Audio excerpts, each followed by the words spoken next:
մեր երկրում չի պարտվելու, այս տեսակը մեր երկրում հաղթելու է։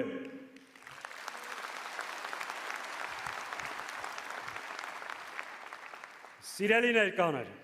այսօր մեր ընկերներից շատերը անազատության մեջ են։ Առաջարկում եմ ողջունենք Հայաստան Դաշինքի անդամ, Ազգային ժողովի պատգամավոր Արթուր Սարգսյանին, Դաշնակցության Գերագույն մարմնի անդամ Իգոր Սարգսյանին, մեր սրբազաններին, բոլոր քաղբանտարկյալներին, ազատություն քաղբանտարկյալներին։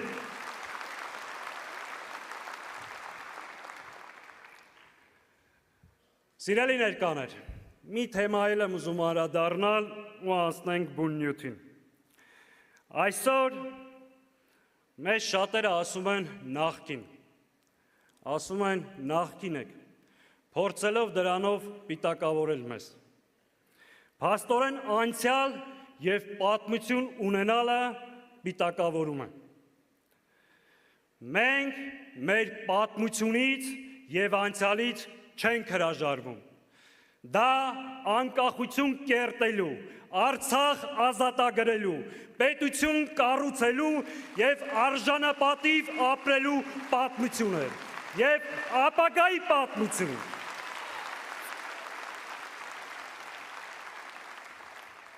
Սիրելի ներկաներ, հակահայ վարչախումբը արդեն հայտարարել է երրորդ հանրապետության էջը փակելու և չորրորդ հանրապետություն ստեղծելու մասին։ Սա ինքնախոստովանական ցուցմունք է։ Նա արդեն կործանել է Արցախը, իսկ հիմա պատրաստում է կազմաքանդել Հայաստանի Հանրապետությունը։ Այն, ինչ նա անվանում է իրական Հայաստան, իրականում Ադրբեջանի պատկերացրած Հայաստանն է։ Պետություն Ադրբեջանի թելադրած սահմանադրությամբ, պետություն առանց եկեղեցու, առանց պատմության, առանց ինքնության, պետություն առանց բանակի, պետություն, որի ապագան կախված է Ալիևի և Էրդողանի քմահաճույքից։ Եթե չարիքի այս իշխանությունը վերարտադրվի, սա դառնալու է իրականություն։ Սիրելի ժողովուրդ, առջևում սովորական ընտրություններ չեն, սա հերթական մրցապայքարը չէ, սա գոյաբանական հարց է։ Հետևաբար մեր նպատակն է կանխել գործող ռեժիմի վերարտադրությունը և կտրել զիջումների այս շղթան։ Եկեք պարզ խոսենք, Հայաստանում չկա որևէ ուժ, որը սա կարող է անել միայնակ, ուստի շատ ուղիղ դիմում եմ ընդդիմադիր ուժերին։ Մենք ընդդիմադիր դաշտում թիրախներ չունենք, մենք ընդդիմադիր դաշտում ունենք պայքարի այսօրվա և վաղվա գործընկերներ։ Մեր թիրախը մեկն է գործող իշխանությունը։ Մենք շարժվելու ենք այդ սկզբունքով և այդ նույն պահանջն ու ակնկալիքը ունենք ընդդիմադիր դաշտի բոլոր ուժերից։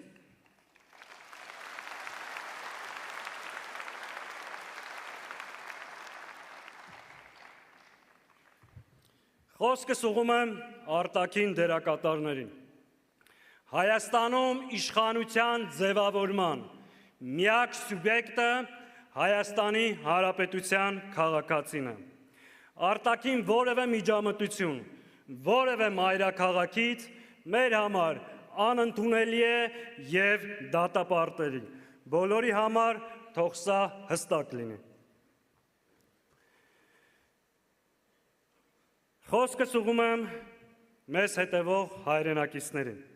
Ես գիտեմ այս դահլիճից դուրս կան հազարավոր մարդիկ, ովքեր այսօր մեզ լսում են։ Լսում են երբեմն կասկածով։ Հազարավոր մարդիկ, ովքեր հոգնել են քաղաքական աղմուկից, ովքեր չեն ուզում լսել այս դաժան իրականությունը, այլ պարզապես ուզում են հանգիստ ապրել, աշխատել և վստահ լինել, որ վաղը պատերազմ չի լինելու։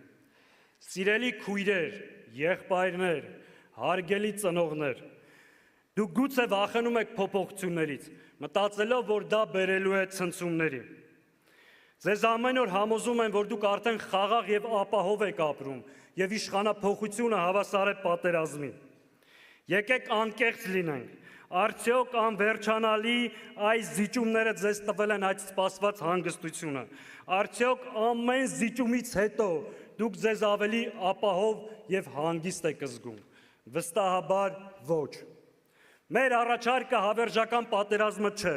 Մեր առաջարկը արժանապատիվ կայունությունն է։ Մենք չենք գալիս պատերազմ բերելու, մենք գալիս ենք պատերազմը կանխելու, մեր երկրի տարածքային ամբողջականությունը պաշտպանելու, ինքնիշխանությունը վերականգնելու եւ մեր ժողովրդի անվտանգությունը ապահովելու համար։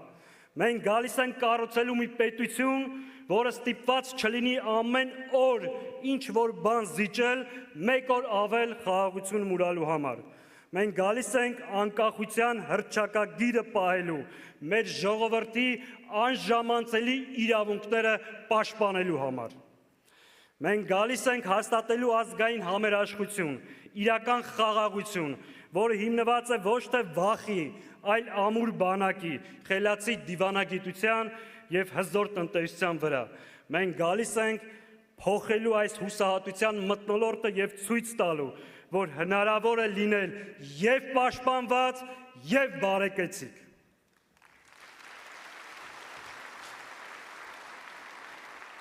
Սիրելի հայրենակիցներ, մենք առաջարկում ենք այլընտրանք մեր ժողովրդի համար, այլընտրանք հիմնված 3 անկյունակարերի վրա։ Առաջին, անվտանգ եւ մրցունակ պետություն։ Հայաստանը պետք է լինի ոչ թե իրականության հետ հաշտվող, այլ իրականություն ստեղծող։ Երկրորդ, ինքնության հիման վրա ազգային պետություն, որտեղ հայոց լեզուն, մշակույթը,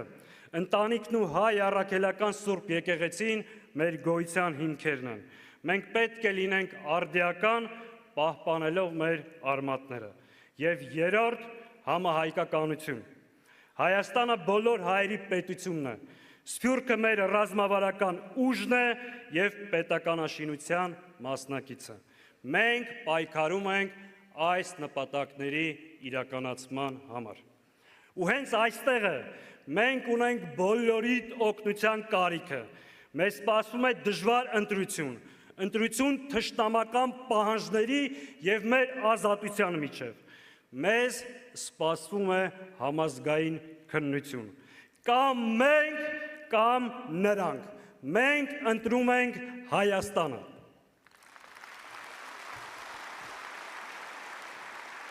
Մենք ունենք ծրագիր, փորձառու թիմ, կամք եւ վճռականություն չարիքի այս ռեժիմը հեռացնելու,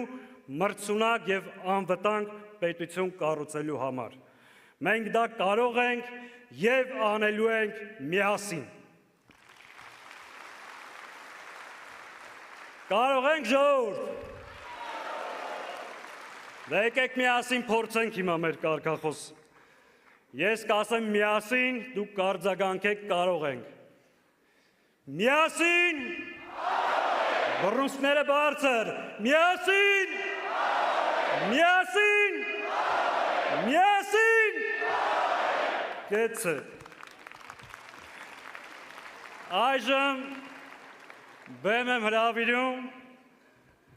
իմ գործընկեր, իմ ընկեր, առաջ կուսակցության նախագահ Սևակ Խաչատրյանին։ Սևակը մշտապես եղել է պայքարի առաջին գծում։ Իր ուրույն պայքարն ա մղել իր համայնքում հարգված, ընդունված երիտասարդ պայքարող գործիչ։ Սևակ Խաչատրյան։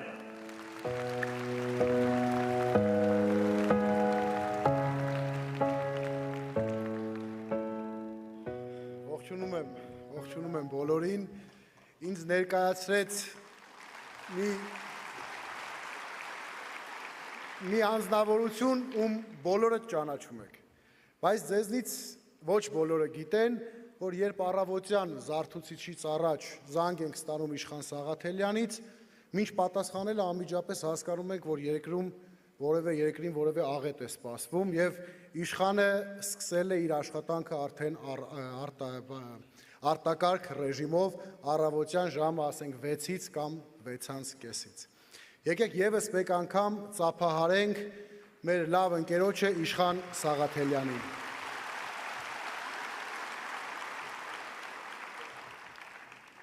Մեծարգո նախագահ, հարգելի գործընկերներ, կուսակիցներ, հյուրեր, պետությունը որպես մեկ ամբողջություն բաղկացած է կենսական օրգան համակարգերից, որոնք էլ ապահովում են պետության բնականոն կյանքը։ Այդ համակարգերից են համայնքը, ընտանիքը, մարդը։ Թվում է, որ ցանկացած իշխանություն պիտի գիտակցի այս պարզ տրամաբանությունը եւ մարդուն որպես ժողովրդավար պետության գլխավոր արժեքի